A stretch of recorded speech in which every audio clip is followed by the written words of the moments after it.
அனைத்து நண்பர்களுக்கு வணக்கம். இந்த வீடியோவில் எதை பத்தி நம்ம பார்க்க போறோம்னா, நீங்கள் அனைவரும் எதிர்பார்த்து கொண்டிருக்கும் டைப்ரைட்டிங் எக்ஸாமுக்கான ஒரு மிக மிக மிக முக்கியமான தகவல். நண்பர்கள் அனைவரும் நம்முடைய சேனலை சப்ஸ்கிரைப் பண்ணிக்கோங்க.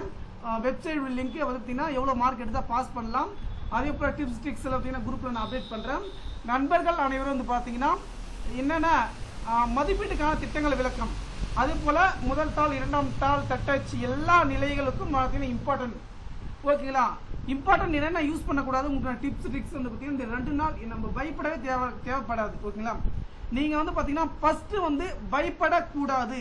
நீங்கள் பயந்தீங்கன்னா உங்களுடைய முதல் எதிரி உங்களுக்கு பயம்தான்.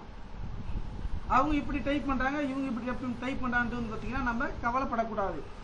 ஓகே, சிவப்பு மையை உபயோகிக்கக்கூடாது. ஓகேங்களா, பார்த்தீங்கன்னா ரெட் பென் வந்து யூஸ் பண்ணக்கூடாது சொல்லியிருக்காங்க. இது வந்து பார்த்தீங்கன்னா டீச்சர்ஸ் மட்டும் தான் யூஸ் பண்ணுவாங்க. ஏன்னா திருத்தத்துக்கு மட்டும் யூஸ் பண்ணோம், அது யூஸ் பண்ண வந்து பார்த்தீங்கன்னா உங்களுடைய பேப்பர் வந்து பார்த்தீங்கன்னா செல்லுபடி ஆகாது. ஒரு சொல்லில் பல்வேறு பிழைகள், ஒரு சொல்லில் ஒன்றுக்கு மேற்பட்ட பல்வேறு பிழைகள் இருந்தாலும் ஒரே பிழைத்தான் கணக்கிடப்பட வேண்டும். ஓகேங்களா, மாற்றி இருந்துச்சுன்னா அது வந்து ஒரே பிழையாக தான் வந்து பார்த்தீங்கன்னா கருதப்படுவாங்க. இது அஃபிஷியலான இது, ஒரே இதாக தான் கருதப்படும் பார்த்தீங்கன்னா சொல்லியிருக்காங்க.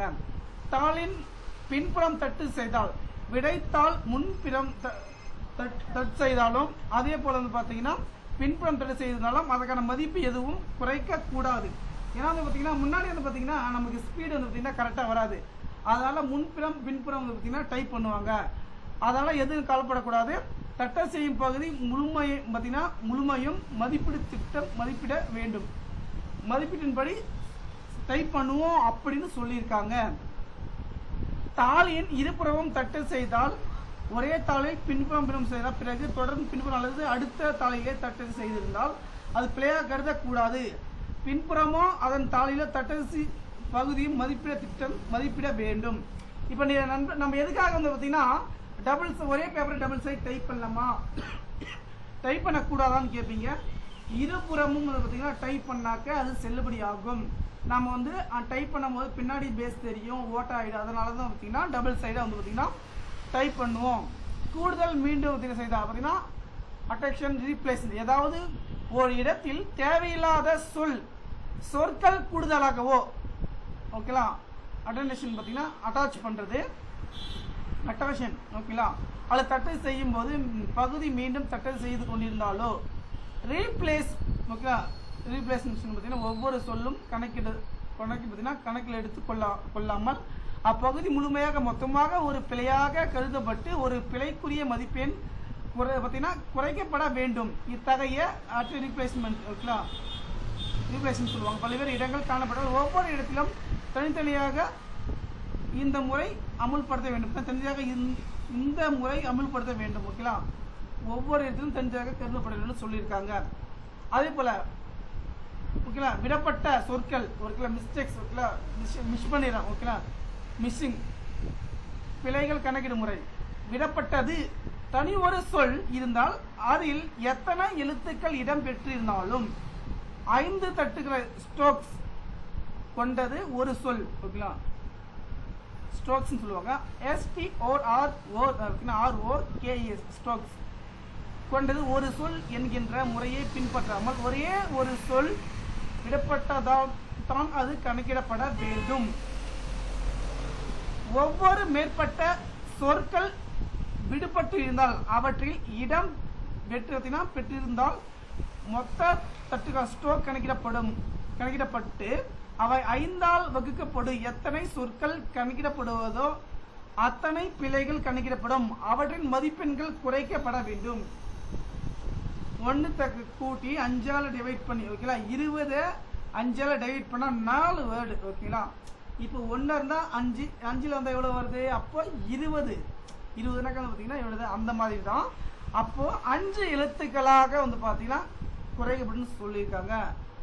அதே போல சொற்களுக்கிடையே விடாமை, 2 சொற்களுக்கிடையே இடம் விடாமல் இருந்தால் அது பிழையாக கருதப்பட வேண்டும். பல இடங்களில் இத்தகைய பிழைகள், அதாவது சொற்களுக்கு இடம் விடாமல் இருந்தாலும் அவைகளை ஒவ்வொரு இடத்திலும் பிழையாக கணக்கில் எடுத்து அவருக்குரிய மதிப்பெண்களை குறைக்க வேண்டும். ஓகேங்களா, புரிஞ்சுங்க. இம்பார்ட்டன்ஸ் பார்த்தீங்கன்னா ஒரு letter single schedule light maybe ஓகேங்களா. 5 ஸ்ட்ரோக்ஸ் ஓகேங்களா. அதுதான் சொல்லியிருக்காங்க பாருங்க. இங்கிலீஷ்ல தணிக்கையாளர்கள் வந்தார்கள் 27 ஸ்ட்ரோக். அதை 27 ஸ்ட்ரோக்கை 5ஆல டிவைட் பண்ணுங்க. 10 இருந்தாலும் சரி 20 இருந்தாலும் சரி ஒரு லைன் சொல்லுவாங்க ஓகேங்களா. ஒரு லைன் நீ வா நீ வான்றது பார்த்தீங்கன்னா இப்போ 5 அந்த 5 என்னக்கா அப்போ 5ல் பார்த்தீங்கன்னா 5 டிவைட் பண்ண முடியுமா. 13 ஸ்ட்ரோக் வந்து 13 5 என்னக்கா 3 ஓகேங்களா. அந்த மாதிரி தான் 1 2 இருந்தாலையும் 1 தான் கருதப்படும். 5 இருந்துச்சுன்னா 5ஆல 27 ஓகேங்களா.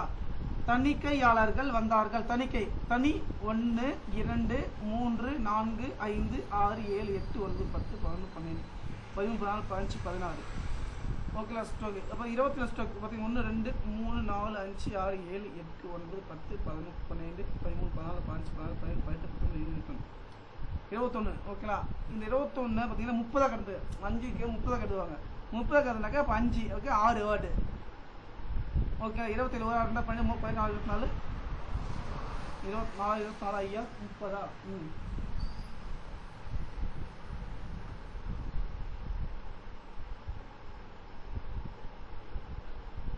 5ஆ கருதப்பட்டு சொல்லியிருக்காங்க. இந்த மாதிரி தான் ஓகேங்களா. வேற எதுவுமே கிடையாது.